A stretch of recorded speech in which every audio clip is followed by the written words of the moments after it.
Hey folks, it's your boy Cheese and Saltines. Today, I'm bringing you your Marvel Strike Force news update, Strike Time. As always, we'll be joined by Justice 3 Gaming to go over all the fun and exciting things happening in Marvel Strike Force this week. So without further ado, let's get into it.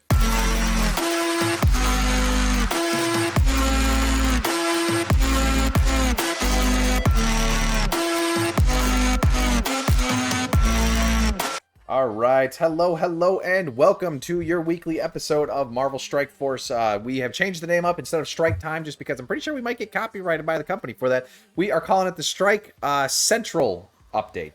That's what it is, because Strike Central. Okay. Yeah, well, I'm Strike gonna Central. update our promotional video, and I haven't heard one from him. So No, I think it has to do with the fact that when Scopely and Fox Next released their videos, they actually call it Strike Time, and I was like, oh shit. So, yeah, don't want to piss off them because they're the people we're trying to impress. So that's one of the last things we want to do is piss them off. I mean, granted, they won't have shit to say if they are like, hey, we like you guys. And then all of a sudden, like, you can go back to naming it Strike Time. And we're like, well, it's too damn late for that. We already made ourselves another way. who knows? You could be talking to the new hosts of Strike Time. Possibly. Oh, that would be wonderful. I'll be like Cerebro. Let Cerebro do his community management. We'll handle everything else. But yes, folks, thank you for joining. As always, we are joined by our boy Justice 3 Gaming. We have all kinds of fun and exciting stuff. They dropped an absolute bombshell of a update and blog post. That's going to be what most of our show is about today. We have so many amazing things to talk about, and it's going to be great. So I guess we'll vaguely talk first things about their Everybody Shake It blog post, where we just kind of heard some of the things. So we're going to get Taskmaster shards for Doom 3.9. They're going to be doubling that up. Proxima Midnight's going to have her node doubled at some point. What else? Pin Particles by stomping enemies in the Big Shoe Blitz featuring Stature. So Stature Blitz, I think that's actually currently going on. Blitz or Raid Store update. Super exciting. We got, what's his face? Purple guy. Oh my lord. Baron Zemo. Yes, we have Zemo. Baron Zemo going to the Raid Store. Absolutely awesome. Definitely, without a doubt, one of the best characters in this entire game. So definitely make sure to check that out.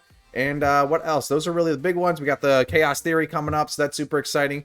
But let's start getting into this first half preview. So the first part of that post talks about costumes, and they show us a couple of new ones. They show us the Ultimate Universe Cyclops, I want to say. They show us the Black Suit Daredevil, and they show us the Captain Marvel with her Kree battle uniform on. So, Justice, why don't you go ahead and tell us a little bit about this? How excited are you for these costumes?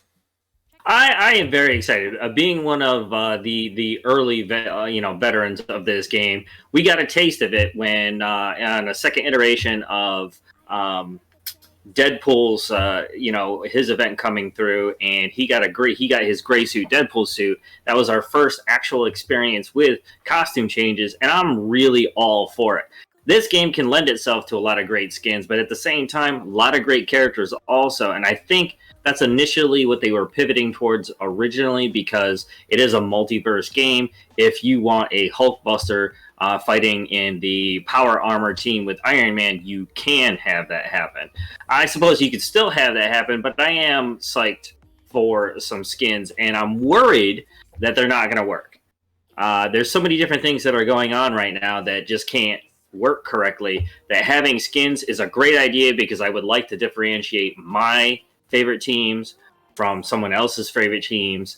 And not only that, as a content creator, it looks so much more interesting, to go up against other teams with different costumes and things like that. I being a longtime comic book fan of Marvel and DC, I would absolutely love to see some of the variations that they can come up with, and maybe a few custom ones.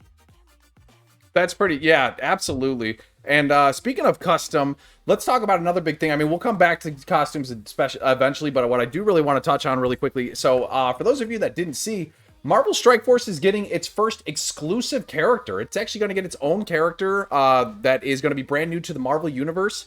I believe I read that it's going to be integrated with them, and they're going to be giving them its own comic line and everything else. So this is going to be similar to, for those of you that played Contest of Champions, this is going to be similar to that, what's her name? Guillotine. They have a character in Contest of Champions named Guillotine.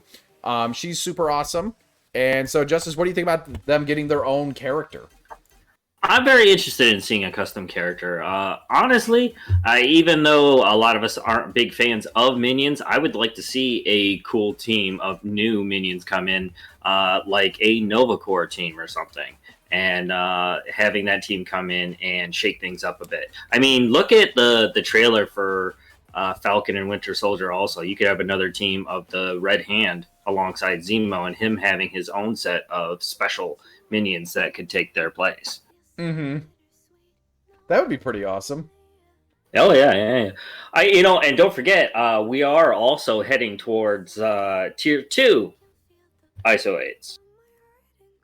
That's true. Now, speaking of tier 2 ISO 8s, let's dive into this. Do you think that this is going to be another instance of oh, what up, chat? How are you guys doing? What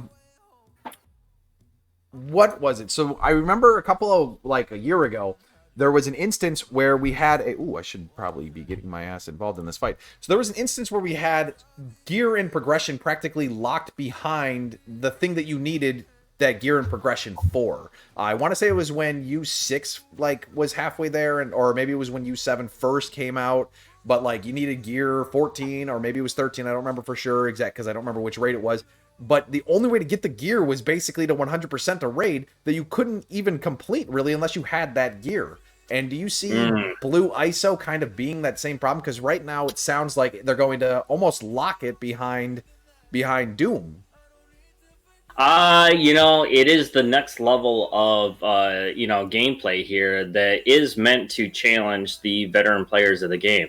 Now, as much as this might upset a huge core group of, let's say, mid-level players or new ones, it's something to shoot for. It's a trophy, Getting into Doom 1, being someone who has played it more than a few times now, it is exceptionally challenging.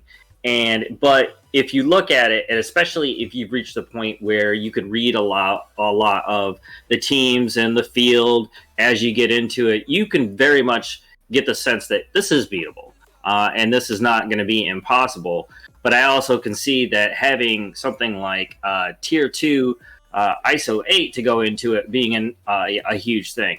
And locking it behind Doom 1 might be the only option that they do have without saturating all the other areas of the game.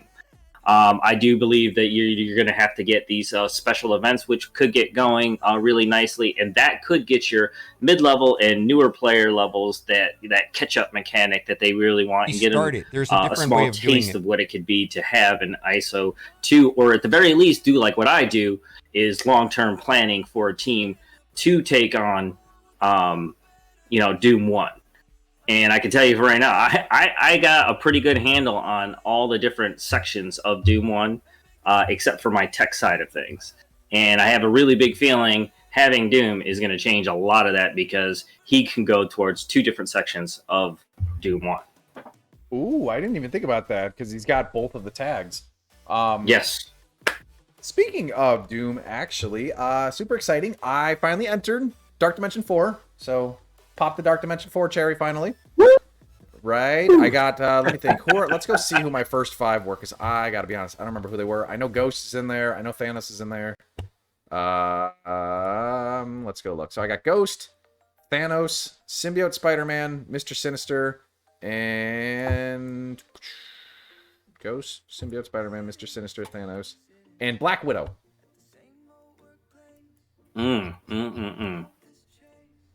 Black Widow, that's an interesting choice. So that's your global character, huh? Yeah, I part of it is because of the fact that I think I either have her at 5 or 6 stars. I have her at 4 red stars. Yeah, wow, red stars can be a huge determining factor. Yeah. I have her at 4 red stars. I think I just chose that because she was cheap. Never mind. Oh, okay. All right. Cheap. So let's see here. That's a strategy you get in. I mean, true. Honestly, we could bring up the what's his face, Shield Trooper. That's the man right there. That's the absolute goat of Dark Dimension 3 is Shield Trooper. Required 0 G13 gear or G14 gear. He was terrible. Man, the good old days of Dark Dimension 3 when you were first trying to get in, and when you were trying to get, people were just rushing to get in. They were just putting whatever 5 characters they could get up. People were going in with I know. Who was it? People were going in with Sabretooth, Wolverine, Shield Trooper, Punisher and something else. You're just like, gee, and they're like, I can't beat. Well, I mean, three. in all honesty, you can't blame them. Like, if you first get into like Doom 1 and 2, I mean, you could practically beat the whole thing with just any characters that you're getting into. So, like, why would you ever think that, choosing specific characters would be a better idea? And, I started a while back of knowing which teams I'm going to take in, and just, I'm not building for Dark Dimension 4 right now. My attitude is I'm building Dark Dimension 5. You know what I mean? Mm-hmm. So that's why I got my Pimtech all the way up, because they are Dark Dimension specific. They're a surgical team, and so is Pimtech, and the symbiotes are a surgical team. They're and they're a part of the city group.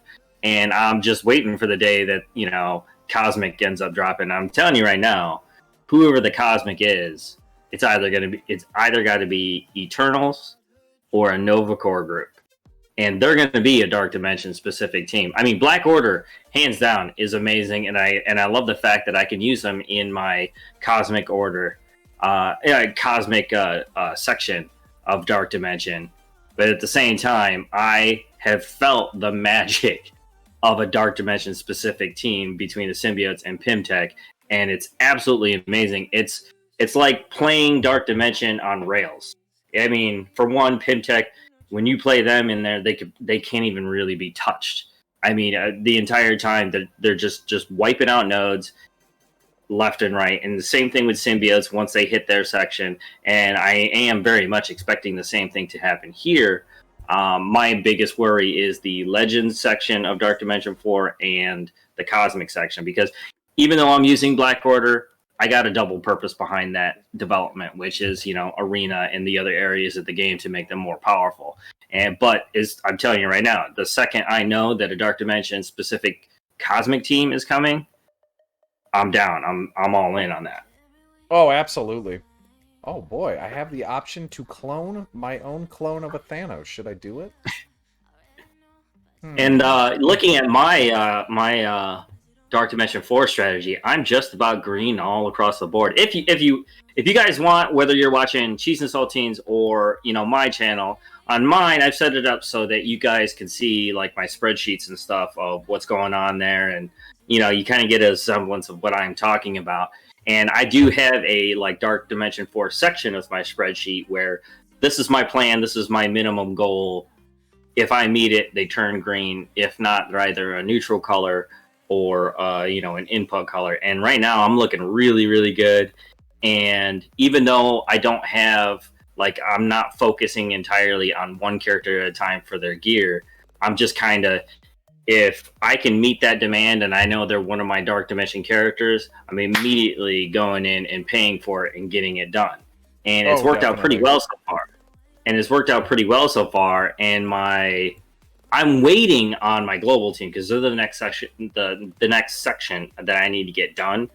But because I am working the surgical teams, a lot of the times even with the symbiotes, you're dealing with a lot of similar gear. So there is a little bit of a waiting game and a challenge to know where your resources are coming in and play for them as hard as you can. And one of those big ones right now is real-time arena, and I'm getting large chunks of those resources for Gear 15, and it's working out pretty well. And I know how well the Dark Dimension surgical teams work, and it works really. It's well worth the wait. And what's kind of happening is what happened to me in Dark Dimension 3, which is it's working out in a way where, like, it's almost like after I get the initial team in, I'm in Dark Dimension, I get stuck right there, I plateau right there. But as I'm trying to complete the other teams, it's like they all get done at the same time. Oh, I gotcha. And so keep that in mind if anybody is thinking about adopting a similar strategy where, I'm not making it a huge deal. I'm actually treating Dark Dimension 4 and all Dark Dimensions as sort of like my reward for playing well. And once I, keep focused and I get those characters done, now I can focus on the other areas of the game, and it makes that much more powerful.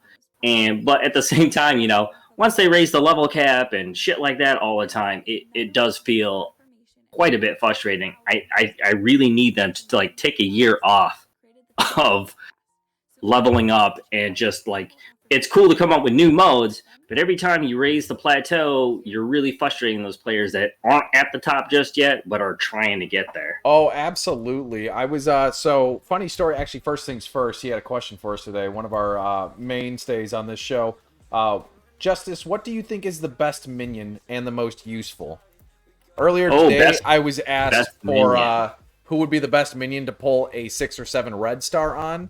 And now, same person is asking who is the best minion. So, I mean, this will kind of answer the question anyway. Now, my answer on it was, God, I think I said, just because I don't think about minions too frequently, I think I you said Trooper or yeah, I think I said Trooper or Security, but there also was like Blade Masters got really high damage. I did say that if this was the old days of war, I would have taken that on Ravager Bruiser any day.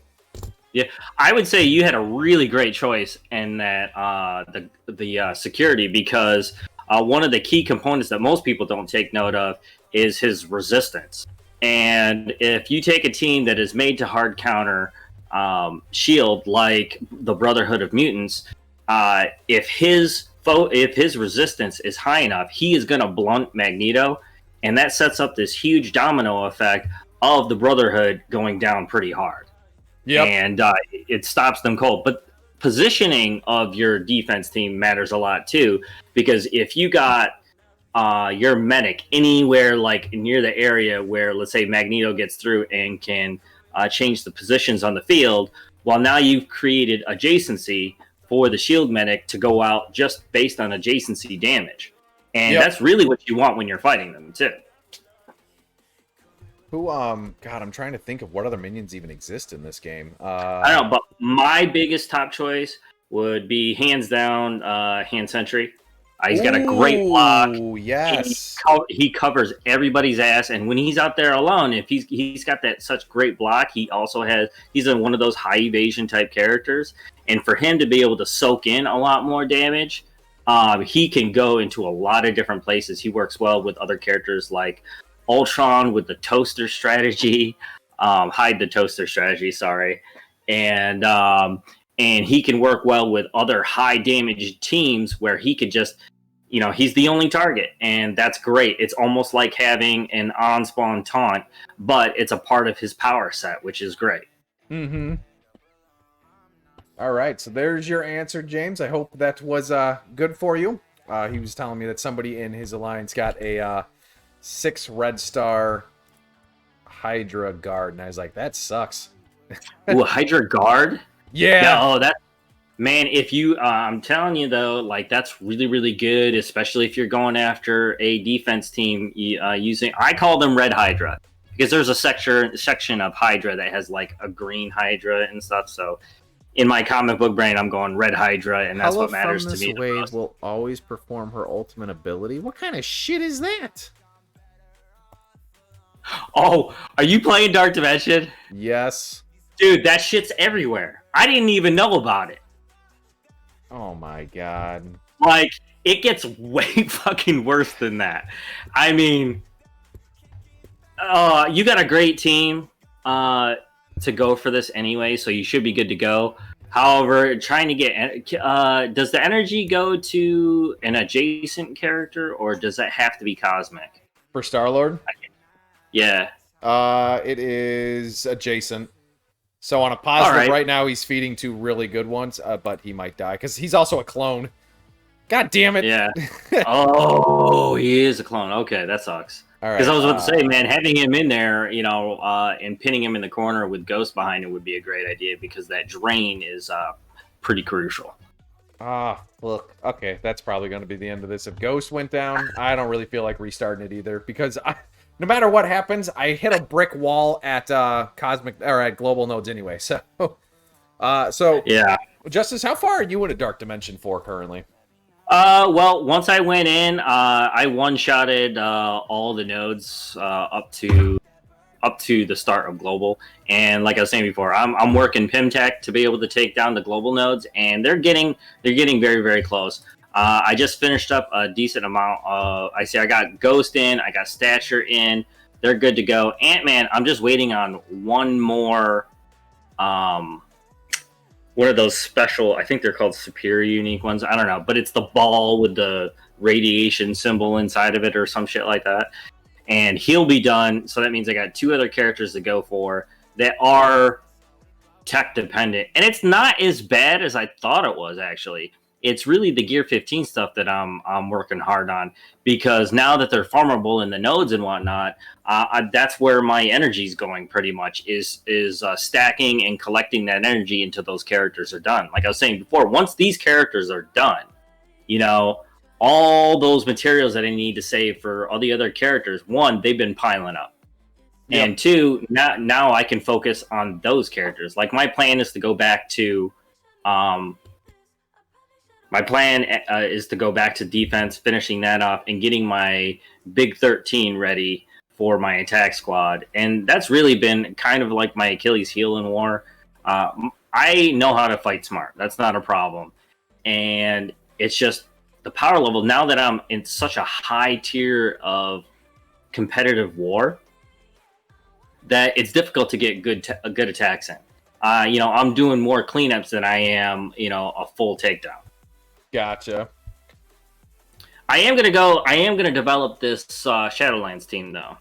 After doing my analysis on them, they seem like they could potentially be very, very useful in war.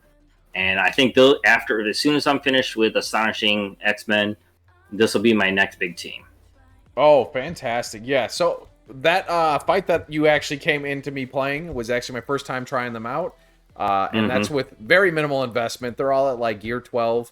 I mean, what's her face? White Tiger and Moon Knight are both at 3 stars currently. Both of them not very high red stars either. And even though it was a 30,000 punch down, I mean, it's the Marauders still. So they handled them. That's with like no T4 investment except for... And from what I can tell, they're going to handle those high positive effect teams pretty well. We're talking the 2 big ones, which is your Marauders and your Sinister Six.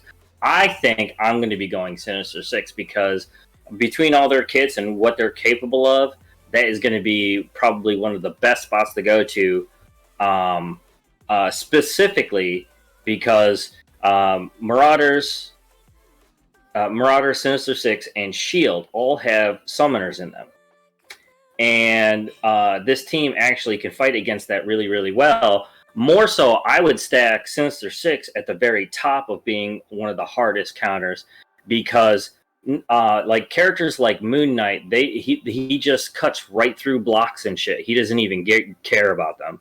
You got Daredevil, based on the Shadowlanders on the team, is automatically critting everybody, and he just doesn't give a shit. Plus, he's got that good bonus for villains and whatnot as well. I mean, there's some pretty big holes here, but only I would say, in the sense of PvP. I'll give you for instance, if you look at my screen right now, I'm looking at the armor section. Now, most of them are pretty comparable. Night Nurse is at the absolute bottom. Like, it's the worst out of all of them, which tells me, in a PvP sense, that's the soft spot. Okay. She'll immediately be taken down, and this entire team, because they don't have protectors, they're entirely dependent on Night Nurse. Now, a lot of thinkers might be out there thinking ISO 8, that Fortifier would solve your problem, but that would be false because, in my professional opinion, Fortifier is only good for a couple different types of characters, which is either high evasion characters because they can collect the barrier, or one with a very high level of speed. We're talking in the top 10, somewhere between 120 and 155 in speed, because more turns equals more barrier. And the best ones are the ones that have a combination of both, where they're a little bit fast, but they also have high evasion. And Night Nurse is the absolute bottom of the speed list here. So Fortifier is not going to help her at all. The second somebody even brushes up against that barrier is gone, and it's completely useless. Yep. Plus, only one piece of her kit could even utilize, another ISO 8 like skirmisher, so that's completely useless as well. So healer is the obvious choice for her. It's the only way that she's going to be able to compete with herself. And being that a lot of these HPs that I'm looking at, they kind of float around each other pretty much. But Moon Knight is by far one of the higher ones. And she needs a little bit extra boost in percentage to be able to help Moon Knight out stay alive. Which brings up another good point. He's actually got the lowest focus on the team, but one of his pieces of his kit does double up like on the percentage. It's almost like in a similar way to what like Venom would do if there's another Spider-Verse character on his team. He'll get double whatever he has for focus, and that could be a problem later on when you're trying to take on, let's say, a punch-up team or something like that. But when I've been playing him more than a few times, even like in Blitz, and I even gave him a shout out in War today. Characters, the two new ones, characters like Moon Knight and White Tiger, feel like they almost don't even care what the other characters' resistances are. It's like they're landing them without even trying. Yep, I noticed that. But like I was saying, Moon Knight's focus is definitely way, way low. But there might be a reason for that. But I'm not worried about it because I don't consider him to be any use anywhere else in the game, especially like raids. And raids is where you really need to focus on focus. Yep. And this team is definitely great. I mean, for sure, I definitely boil down a couple of characters that it's just hands down you probably should. I highly recommend Healer for Night Nurse, Skirmisher for Moon Knight. But because of the armor and the low H, and because of the two lowest armors are White Tiger and Night Nurse, you have to the positioning is sort of limited here because you need Elektra in the middle, and you need Night Nurse and White Tiger directly behind her, because on spawn, Elektra is going to be able to put stealth down on that trio of characters. Yep. And because that'll guarantee their turn one actions, which is really, really good because Moon Knight and Daredevil will be taking those hits. And since Daredevil's HP is a little bit on the lower side, if he's got a lot of damage to take care of, Night Nurse really is going to be able to take care of him. And if Moon Knight takes it, she'll just be able to boost him up with her abilities and her on spawn, which is really great, and place a regeneration if you go with healer class on top of that. And so those characters were, like White Tiger and Night Nurse will get the chance to really make this team spin up. And once that happens, you're good to go. And you really need that trio, like right dead center. There's almost like no real choice there. Because of the lack of protector, you're all in on getting something moving now and fast. Right. Man, I did not realize that she's got all 5. Fucking hella. Dude, I didn't realize that it was going to take all that. She's the first character that I've seen that takes all 5 of the new gear. Wow. Yeah, I didn't realize that. I was thinking about her for my DD4 team, and I'm like, nope, not anymore. So here's a question. Cosmic. With 80, now that I'm finally moving a lot of characters up to 80, working my way towards getting more characters for Dark Dimension and getting them up to gear 15, is the gold crunch real? And I say that because maybe not necessarily the gold crunch, because now I think everybody's starting to get a little bit smarter with how they're investing their characters, but I noticed that the pricing is just getting outrageous to take characters up in levels. From like 65 to 70 was insane. 70 to 75 was ridiculous. I think 75 to 80 might actually be less than 70 to 75. And they're just going to pretend like that doesn't exist. I don't remember for sure. But what I do... Actually, I suppose we could probably look at that, because I'm pretty sure I got plenty of characters. So from 75 to 80 is 2.1 million. And to go from... Let's find somebody who's at 70 and take them up to 75... 3, 4, 5. Oops. 5. Okay, it's 1.9 million. So as a whole, to go from 70 to 80 is, what did I say, 2.1 plus 1.9. We're looking at 4 million to take a character from level 70 to level 80. Is that absurd, or am I just crazy? I think absurd for the 75 to 80, or even if you want to think of it as like 70 to 80. it's not quite as bad, I don't think. When you're looking at the larger number, I mean, if you think about it logically, it needs to be higher. I mean, it's a higher level of gameplay. Fair. But there's no huge swing. You know, from like 70 to 80, you're talking from ranging from the increases go from like 3 to about 4.5 at most. So you got to think of it really at a per level basis. You know, don't think that, you know, oh, we got the new level 80. I need to take them right away. Let's just spend everything we got. Now it's going to take a little bit of time, a little bit of patience. But if you think of it, think about it per level, you're talking about on average, you know, if you're already at this, you know, you're at level 80, you should be very well prepared to go up one level a day per character.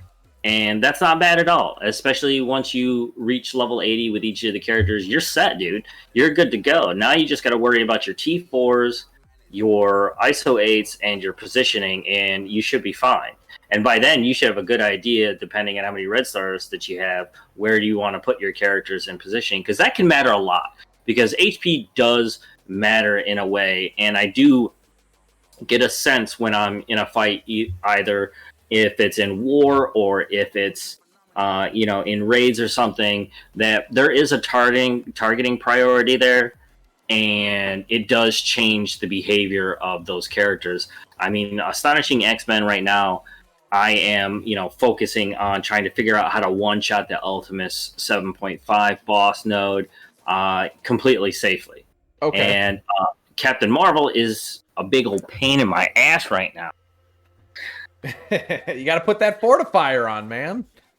Oh no, I'm not doing that, because the second I can reach the area where I know where her resistance really is, and a lot of it is based on the feeling that you get, because I'm telling you right now, they stealth buff shit all the time. I mean, to me, that's almost law.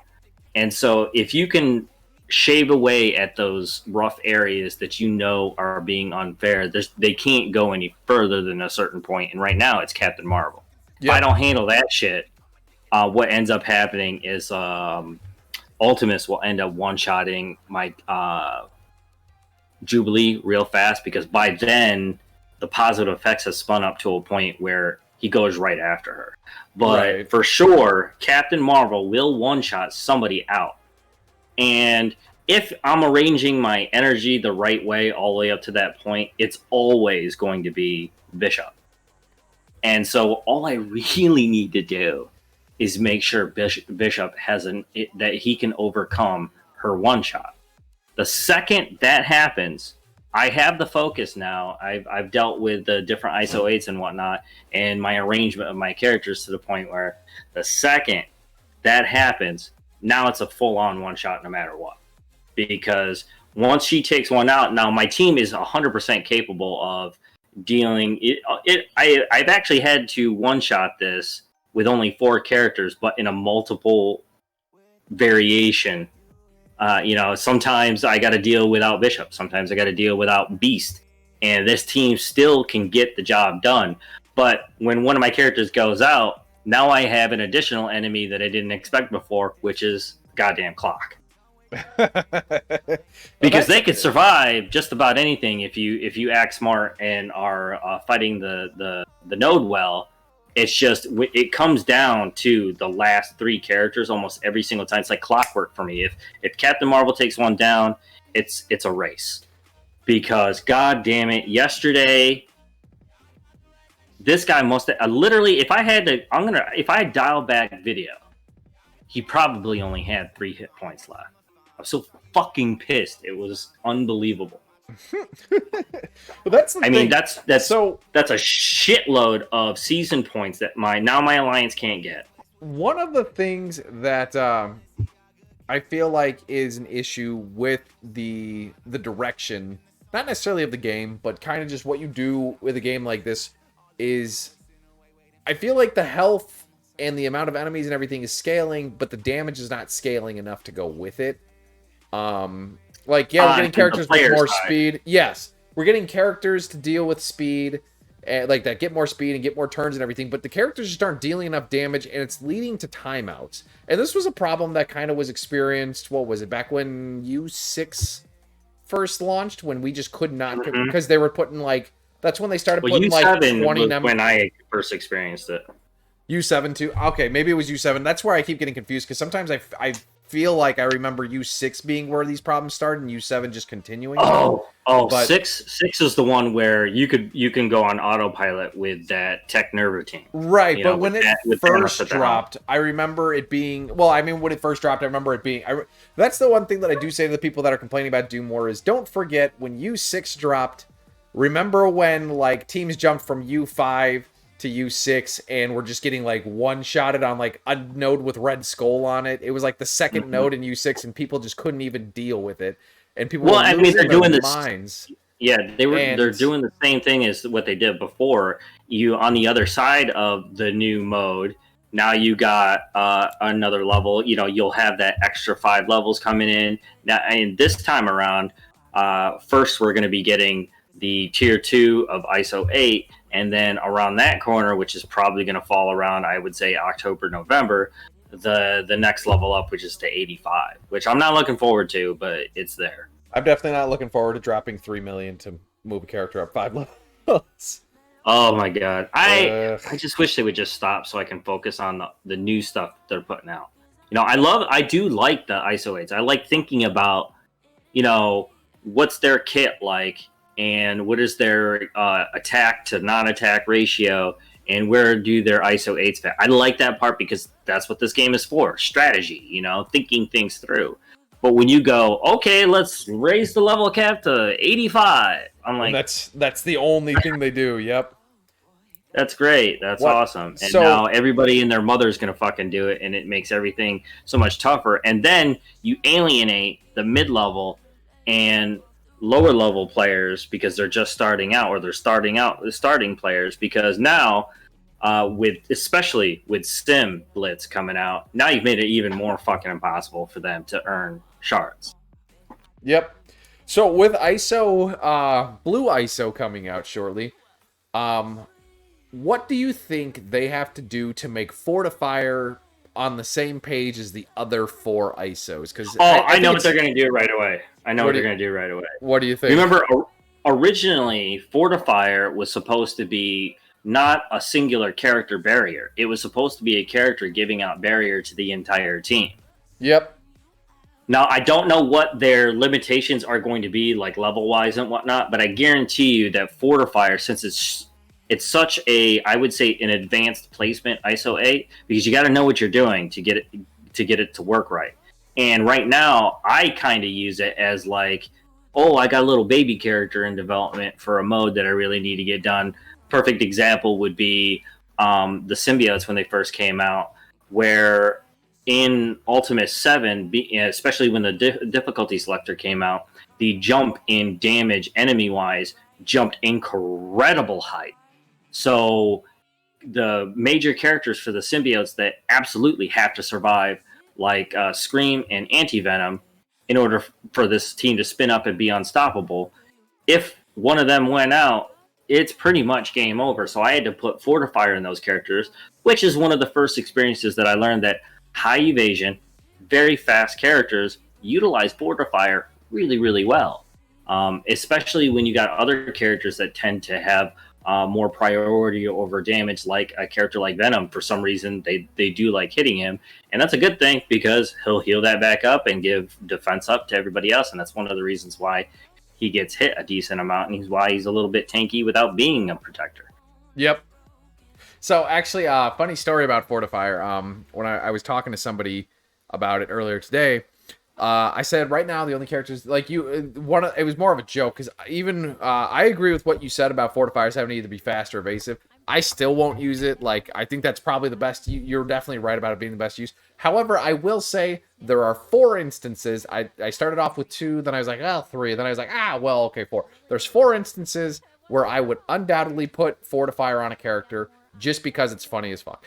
And that's Drax. If I had a 7, well, I do have a 7 red star Drax. I don't use him though. But a 7 red star Drax just to make him the beefiest bastard to ever exist.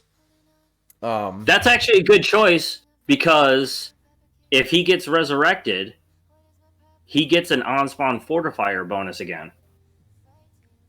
That's a good point. So if you're working, let's say, a cosmic lane or something, you got Drax protecting the team, you can have another character that heals and resurrects, like Minerva, and boom, Drax becomes a bigger monster because, especially if, let's say, you put fucking healer on that goddamn bitch, now he's got healer plus the fortifier, and you got Minerva backing him up with a resurrection.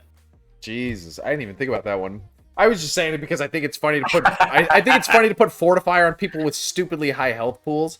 The other one was going to. So the second one, then I was like, and of course, if I'm going to do it on Drax, I would definitely do it on Red Guardian. She-Hulk's another good choice actually, because when she has it and she's on with the Fantastic Four, she does. She initiates taunt like a couple different ways. And when it's her turn, she gets that fortifier again with a percentage on her health, which is actually pretty high. And being on the Fantastic Four, anybody touches that barrier, Invisible Woman comes right over the top to smack you in the fucking teeth. Yep.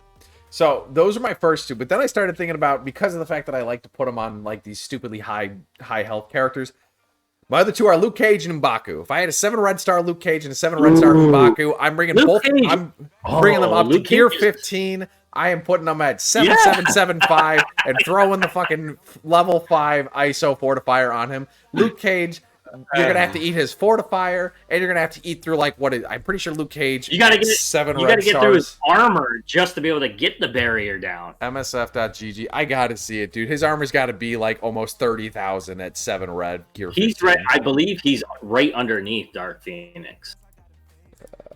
Where we got characters. Character list. Nope, that's not it. Team, no. Stat table. Here we go. Stat table.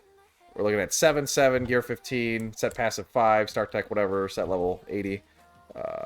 Armor. Yeah, Luke Cage, 22,000. Yeah, that's got to be number 2, because I think Phoenix is number 1 with like 29 or 26 or something. 24, but yeah. So Luke Cage, I would definitely put Fortifier level 5 on Luke Cage just to like do that extra little like, ha. He's gonna survive 2 more punches. And then M'Baku for exactly the same reason, because that shit's just funny. Oh my god! I would put Fortifier on M'Baku. I would put him on a team that just generates energy, and I would put fucking Blob right next to him. Just actually, you know what? I'm gonna go do that in a real-time arena right now. I'm not gonna put Fortifier on the fucker, but what I am. Oh my god! I gotta watch this one. I gotta fucking see this. Put Red Guardian in there too. It'd be such a troll. 7 red star underpants. Thank you, Jay. It's absolutely, man. What we're talking about is really just putting them on like the stupid characters, the high red star fortifiers. Man, it would be so funny to do. I'm going to do it right now. But while I'm getting this set up, so Justice, what do you think about the fact that we are going to start getting red stars for Ultron soon? I'm very happy with that. His minions are just an absolute juggernaut. Even right now, without red stars, I got him up there. And I am using him for a big corner piece of my tech team for Doom 1. And he's invaluable. You're talking offense up, defense up, all that good shit for the people that are around him. And I'm still kind of toying with different ideas on how I'm going to get that team to spin up really well. But also at the same time, cross development. You know, I want to take the characters that I'm already taking to Gear 15 to be on this tech team, you know, and Shuri is a really great one. Getting that defense up right away creates a very survivable situation. And then you got Ultron, who spins up really, really well with his minions. The only downside with him right now is that his speed is a little bit of a liability. So I put a class 5 healer on him to start prepping him for that Doom 1. And I believe I'm going to add Invisible Woman to give me an outstanding barrier to boot, and because she's one of the legendaries that I'm taking up for that last section of Dark Dimension 5, so that'll be good also. Nice, perfect. Oh man, I'm going full defensive because I have absolutely, since this is like a brand new section, I got nothing. I don't know what to expect really. So I'm gonna go in all class 5 healing to start with as much protection as I can get. Oh, dude. Okay, so I don't know if you're watching right now, but I'm wasting my am. fucking ISOs putting fortifier on people. I'm sitting here like watching you just like shaking your head while you're putting all these ISOs on.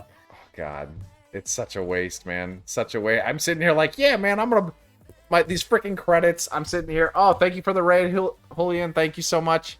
I'm sitting here with the fucking I'm saving those credits up because that way I can move my Ebony Maw up. But not anymore. Now I'm just putting them on everybody. Red Guardian, let's go switch you over to Fortifier really quickly. Oh, apparently I already did it. Okay, so that's 3. Okay, so I have... Oop, energy's in. Alright, so I have Red Guardian, Blob, M'Baku, and Fortifier. I think I have... Drax is on Fortifier, and lastly we're going to bring in Shuri, who I think I have a healer for. Healer 2? That's unacceptable. We're going to put her at healer 3 really quick, and then, man. Dude, these credits are a hell of a lot harder to come by than I thought they were going to be. They're decent. I mean, if you're a focused player like I am, when you're dealing with one character at a time and you already have a plan in place, it doesn't feel so bad, honestly.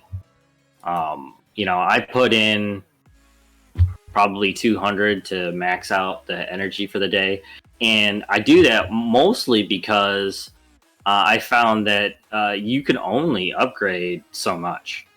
So you might as well just use it on one character and just go around the clock. And I do this thing where I'll pull up one character right now. I'll go to the big ones first. Like I'll go health, armor, and then damage. Health, armor, damage, then I hit resistance focus. Unless it's a character that requires focus, then I'll go focus resistance. But a weird thing happens is once you're trying to stay focused and get that last class 5, once you move on to a new team or a new project, magically you almost have a class 5 for that character already. Like right now, I'm looking at my Shadowland characters because I've been so focused on class 5ing all my characters for my efforts in Dark Dimension 4. I can like class 5 practically the entire team. But I'm not going to do that because I need to be careful. I never know where those ISOs are going to want to be on the next project. God damn it. A Baron Zemo to start it off. Oh man, you're fucked. That ain't going to happen. All that shit's going to disappear. Yep. Oh, the defense up. Maybe that'll save me. But it's 122,000. Hey! Red Guardian kept it! I was about to say, Zemo is just slow enough for it not to matter. Oh my god. So he resisted. That's good. Okay, you think that ability block's gonna stop me? It's like I got taunters for days, baby. Just wait till M'Baku takes a turn. Wait, where the hell's... Oh, never mind. I was like, where's my fortifying stuff? Now he's gonna end up grabbing... Well, you know what? The auto for Falcon tends to attack before he tries to use his special, so I think you might be okay.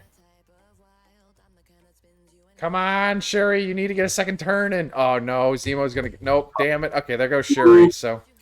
Yep. Alright, well, we're just gonna throw this one on auto and try again. But while we're waiting for that... Alright, so next thing that we gotta talk about. Let's talk about the real-time arena updates. So, I don't know if I read it the way everybody else is reading it. Are they doing a second... Game Pass? You know what? Was that in one of the emails? That was in their blog post. It was I'm gonna pull that up. Strike Pass. Most of you likely already been earning rewards with Mojo Mayhem in real time. We'll be using a similar system called the Strike Pass to grant extra rewards for completing daily objectives, including some new additions. In most maybe this isn't it. Fucking bullshit. Okay. In most cases, this means you'll get more rewards, including orange gear, for the actions you're already taking in the game. There will be a different level of rewards based on your current level in the game. For example, the pass for newer players will likely contain a lot of blue and purple gear, while the pass for veterans will likely contain more orange gear. So, it doesn't sound like it's another necessarily real-time arena pass. It sounds like it's basically a game pass for the rest of the damn game. You know, yeah, that's exactly what it sounds like. a Game Pass for the rest of the game. You know what they should have just fucking done is with that same Game Pass, just add a third tier of rewards there somewhere. You know, call it the silver, you know, platform or some bullshit like that. I don't know. Some of these, goddamn, I have not seen this blog post for the costumes yet. That is a fucking wicked Daredevil outfit. Yes, dude. Oh, you know what? I'm screwing up, man. I shouldn't be having Shuri in here. I should have put Invisible Woman in here. Oh my god. I need that Daredevil outfit. I'm pretty excited. I don't know if you read it, but well, if you haven't seen it yet, they're planning on making it kind of gearable in the same, or not god, grindable, farmable in the same sense as you would any of the characters. So if you like, it's supposed to be in nodes, or maybe not nodes, but basically for doing the same things you would do in order to like unlock a character or anything like that is going to be. So for right now, it sounds like they're not planning on making like, oh, Daredevil black costume raid. It sounds like they're going to be like, oh, you can like unlock this by like, I don't know, doing Daredevil's node repeatedly or something like that. That would make sense. It would be rewarding. It'd be like challenges or achievements, you know? Yep. Oh, but man, let's not forget about this. I'm reading this right now. They're putting fucking tabs in. Oh my god, thank you. Squad tabs. I mean, that is super useful. I mean, right now, I try to use my my squad selection thing as a universal between every single mode. Now I can design teams specific for a mode and save it on that tab. Ooh, that's true. That's going to be really, really helpful. I mean, especially when you're dealing with, if you want to be more competitive in Arena. One of the things I haven't liked about Arena so much is that it's hard to be competitive because you do have to like mix different teams in if you want to be able to create a attack team to be able to get through certain characters. I mean, right now it's kind of a no-brainer. You got to have Black Order or you're not in the top 50. Right, absolutely. Although I'm telling you right now, there's this. I think it's Reminex. I think he's called. I don't know. I don't know his username on the game. Is it Insane Reminex? I think so. He's got his. He's got a Doctor Doom team in there that I took on a couple of times with Black Order. Now, my Black Order still almost did it because I like that the summons are out there and whatnot. But there was a turning point somewhere in the fight where everything just went fucking wrong, and Doom and the rest of the team just slaughtered. It was just like this roundabout. I mean, Invisible Woman was there giving out barrier. Red Guardian was there to carry the brunt of all the damage that was out there, and just allowed the Doom bots and everything. But there was something weird that was going on with the Doom bots that even through all my study and reading, I didn't expect for them to do what they were doing. I didn't understand it. I feel like there was something wrong with it, but I'd have to look at his team again to see what's going on. And that one's doing pretty well. I don't usually see that one until I drop into the 20s or the teens, I should say. Gotcha. All right. Well, surprisingly enough, man, we've actually made it basically to the end of our show. But suppose, as always in typical fashion, we'll end it on this note. So, the most recent episode of WandaVision, spoiler, in case you guys don't want to know what's going on. So, what did you think about that? I mean, kind of blew a lot of theories that I had out of the water, which I like.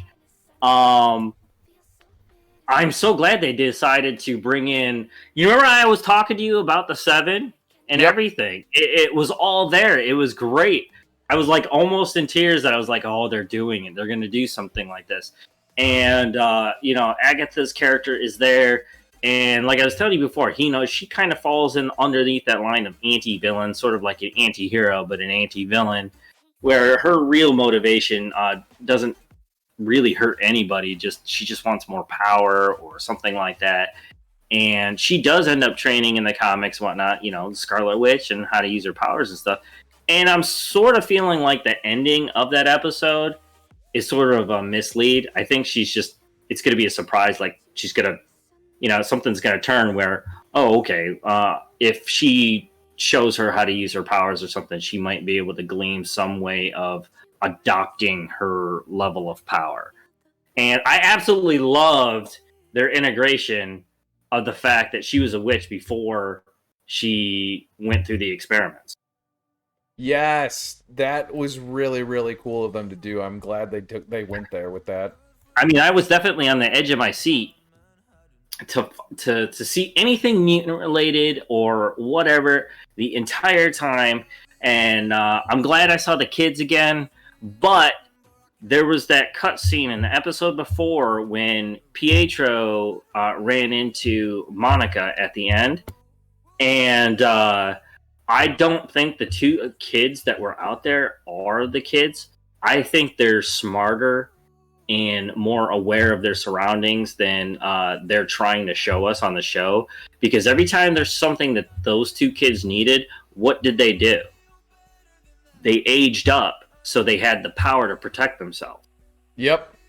So I don't think that Pietro we saw was Pietro. I think it was her son that just grew up. Yep. They aged themselves up again, and the one that was more like Vision and her mom probably figured out some way to block Agatha. Because look at the evidence. Like, whenever Agatha needed to provoke Wanda, what did she do? There was background noises of her kids screaming for help or some bullshit like that to force her to go through the door. And she would do it every single time. And, you know, being a dad myself, that's exactly probably what I would have done. I heard their voices screaming out for help. I'm on duty. Yep. And I think that's another lead for her. And she just keeps, doing that to Wanda, and it's working over and over again. And I think even into that last second of the scene, she's still doing it. And that Pietro, what keeps sticking out in my brain is not only was it the actor who played the Pietro, the fake Pietro, is what he was wearing. It seemed very immature fashion. You know, there was like the hat, the stupid tie-dye cutoffs and whatnot. Yep. And it seemed like something like a little kid would wear, not a full-grown male adult. And even one as immature as Speed. And then, I think, Snooper's going to snoop. I don't think that was... Why would Agatha even bother with the fake Pietro when she's dealing with Wanda down below? Right, and so, exactly. I think those kids are aged up, and the ones that she's got out in the street are another illusion. Awesome stuff. Awesome stuff. I'm super excited. I think the finale is this Friday, so everybody make sure to check that out. Binge watch it if you have not already.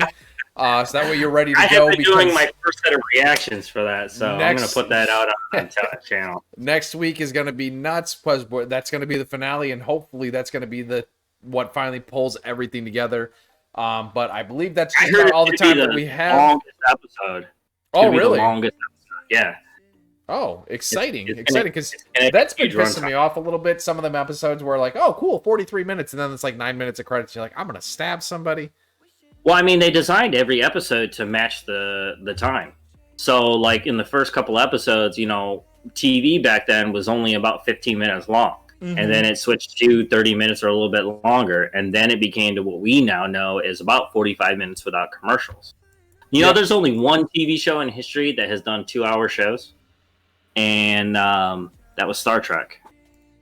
And they started doing that with Deep Space Nine. And I thought it was very successful. Good old that show went on 8 seasons. Deep Space Nine is the oddity of Star Trek, because it is the show that everybody hated until they got older and realized it was probably the best of all the shows. It was fucking amazing. It was so different than the rest of the other shows that's how I fell in love with it. There was so much culture, cross culture to take in, that it just kept you watching. I mean, I could go on days and days and days about that Deep Space Nine. I mean, all Star Trek, honestly. That's what I grew up on, was TNG. So, alrighty. So I believe that's all the time that we have for today.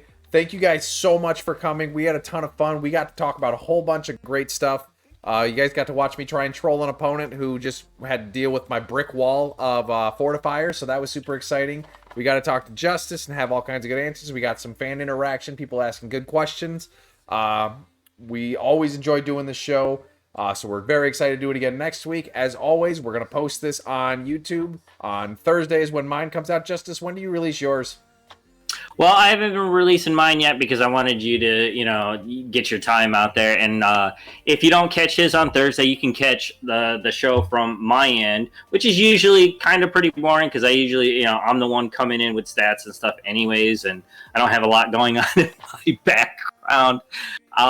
But I will release those on Sunday if you don't catch those on Thursday, just if you want to get a different perspective on how our show is going. And really, we're just big fans of the game and Marvel, and we just like talking about it. And I honestly never notice the time go by whenever we get together for this Strike Central.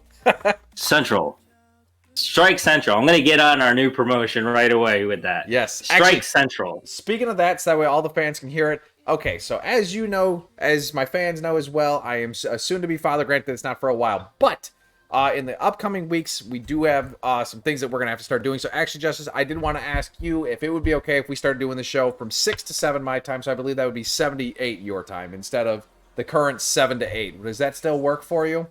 That works out amazingly well, just because, I got to get my kids to bed and everything anyways, and it works really well. But I do love getting together with you and doing this Strike Central and getting it done. It'll roll off the tongue eventually.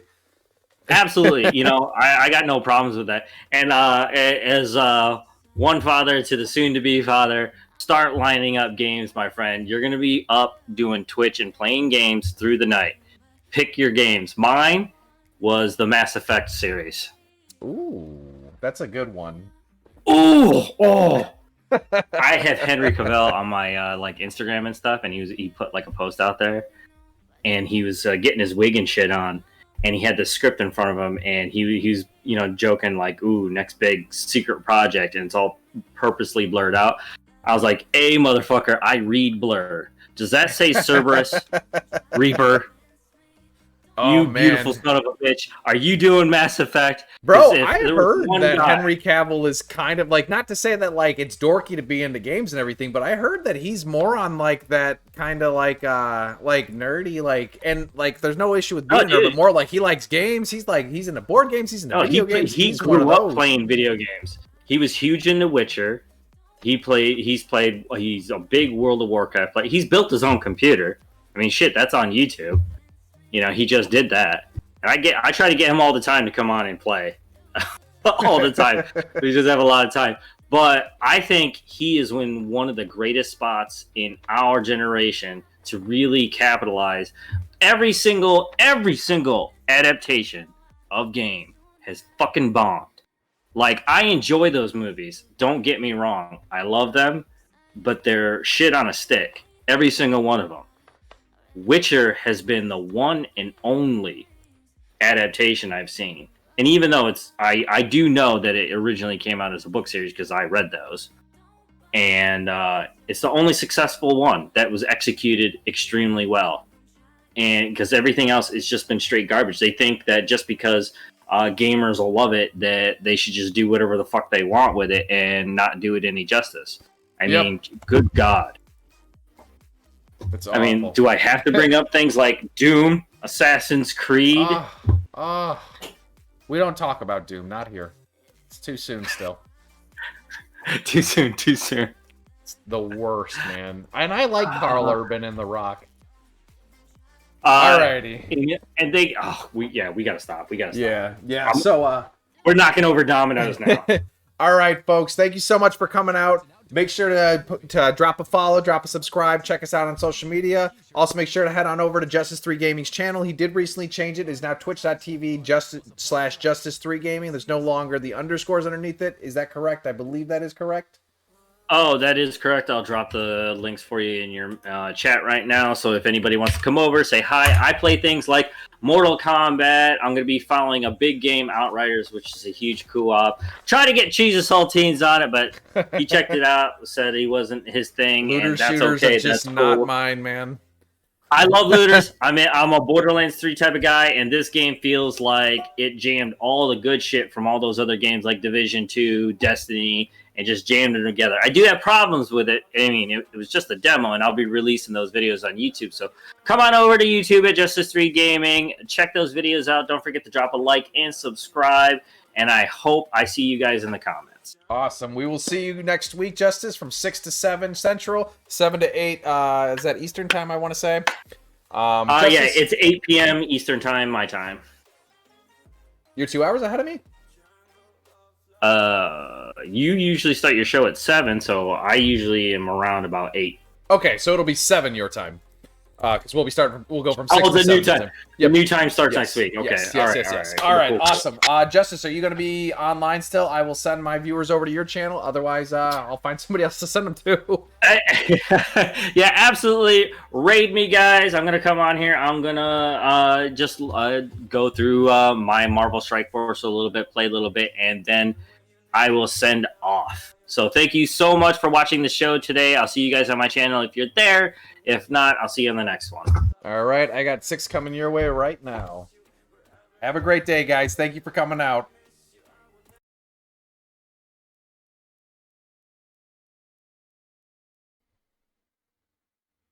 I hope you all enjoyed this week's episode of Strike Time. If you want to see more Strike Force content, make sure to like and subscribe. Also be sure to follow Justice and I on Twitch, both accounts linked below. Make sure to check us out on social media to see what games we are playing. If you'd like to watch Strike Time live, check out twitch.tv/cheeseandsaltines every Tuesday at 6 p.m. Central. I hope you all have a great day, and until next time, keep on gaming.